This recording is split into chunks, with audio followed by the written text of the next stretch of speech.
Bismillahirrahmanirrahim. Assalamualaikum warahmatullahi wabarakatuh. Alhamdulillah.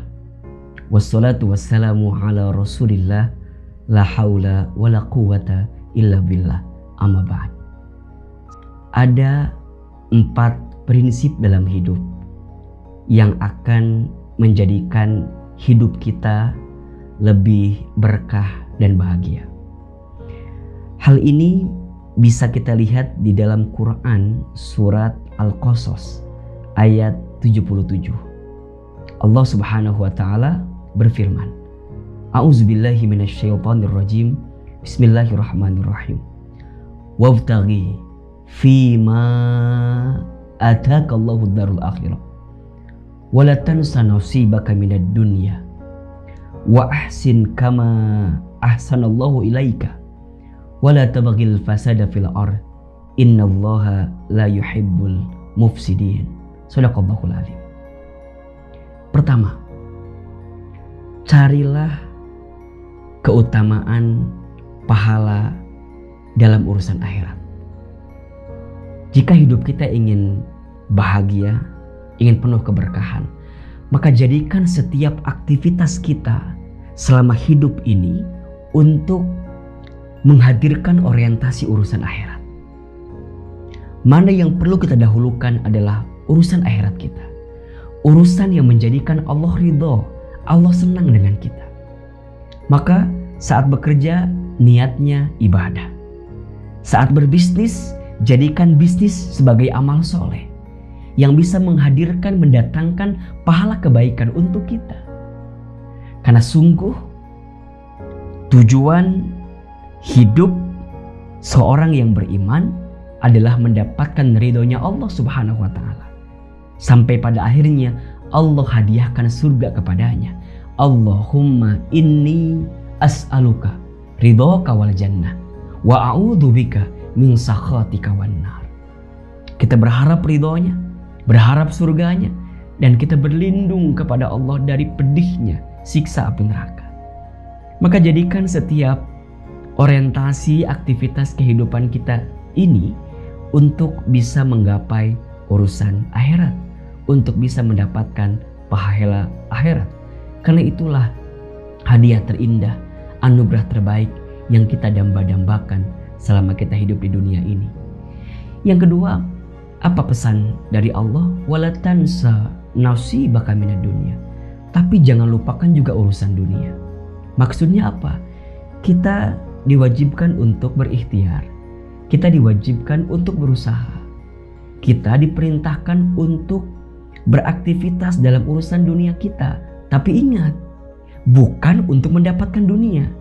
Dunia tadi kita dapatkan, dunia tadi kita raih sebagai wasilah, sebagai jalan untuk mendapatkan pahala akhirat kita.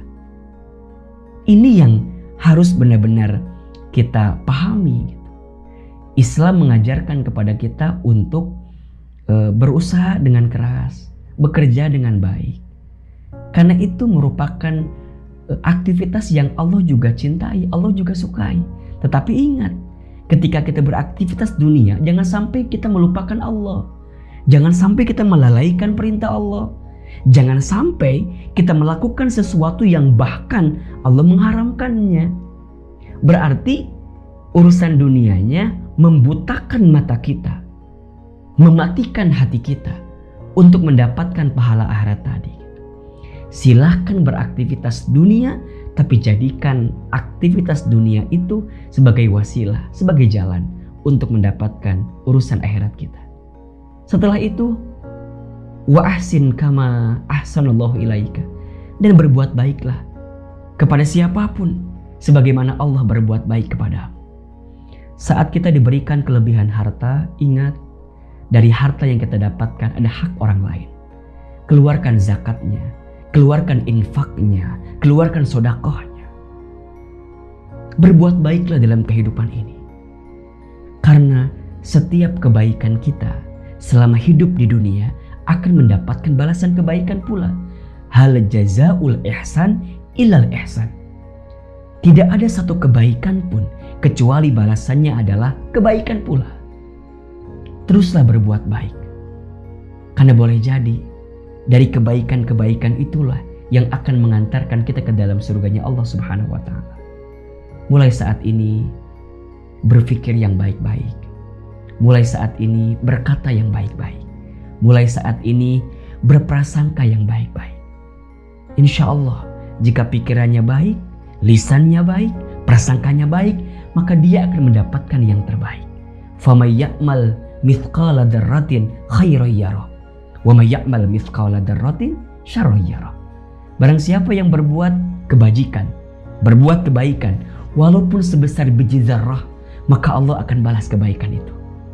Tapi ingat, barang siapa yang berbuat kejahatan, keburukan, sebesar biji zarrah, maka Allah akan membalas keburukan itu. Percayalah, setiap tanaman kebaikan yang kita lakukan selama hidup di dunia, maka kelak kita akan memanen kebaikan pula saat kita kembali kepada Allah Subhanahu wa Ta'ala. Berbuat baik bukan karena kita ingin dianggap baik oleh orang lain, bukan. Tapi berbuat baik karena kita tahu ini adalah perintah dari Allah kepada kita, sehingga kelak Allah berikan balasan yang terbaik atas kebaikan kita. Dan yang keempat, wala tabghil fasada fil ard, dan janganlah berbuat kerusakan di muka bumi. Jangan merusak, jangan menyakiti, apalagi menyakiti hati orang lain, ya. Jangan sampai merusak alam yang Allah ciptakan ini, jangan sampai. Jangan mengeksploitasi apa yang sudah Allah berikan kepada kita, jangan. Jangan mengambil hak orang lain, jangan menzolimi orang lain, jangan menipu orang lain, jangan. Sesungguhnya Allah tidak menyukai orang-orang yang senantiasa berbuat kerusakan. Insya Allah, jalankan 4 prinsip dalam hidup ini agar kemudian kita dicintai oleh Allah sehingga mendapatkan kebahagiaan dan keberkahan. Yang pertama, carilah keutamaan urusan akhirat. Yang kedua, jangan lupakan urusan dunia. Beraktivitaslah dengan baik dalam dunia ini sebagai wasilah kita mendapatkan urusan akhirat kita. Yang ketiga, berbuat baiklah selama kita hidup. Dan yang keempat, jangan membuat kerusakan, jangan menyakiti hati orang lain, dan jangan menzolimi siapapun dalam kehidupan ini. Wallahu a'lam bishawab. Semoga kita menjadi pribadi yang bahagia dan hidup penuh keberkahan. Ahilman Fauzi. Assalamualaikum warahmatullahi wabarakatuh.